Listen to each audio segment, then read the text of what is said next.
বন্ধুরা, এই আখটি দেখেন, এই আখটি অনেক রসালো এবং সুমিষ্ট হয়ে থাকে। আর এই প্লামগুলোকে দেখুন একবার, ফুল ফুটে আছে, আবার আগের প্লামটি কি সুন্দর লাল হয়ে আছে। আর এখানে এটা খনন করা হচ্ছে কাসিম। এই যে দেখেন, এখন কাসিম বের করবে এখান থেকে। এই যে কি সুন্দর কাসিম।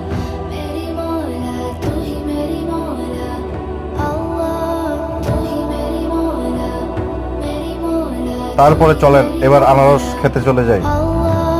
এই আনারসটি যে কোনো প্রাণী খেয়ে ফেলেছে, তাই এটিকে কেটে ওই টুকরো বাদ দিয়ে নিজে খাবে। আর এই গাজরগুলোকে দেখুন, ওয়াও।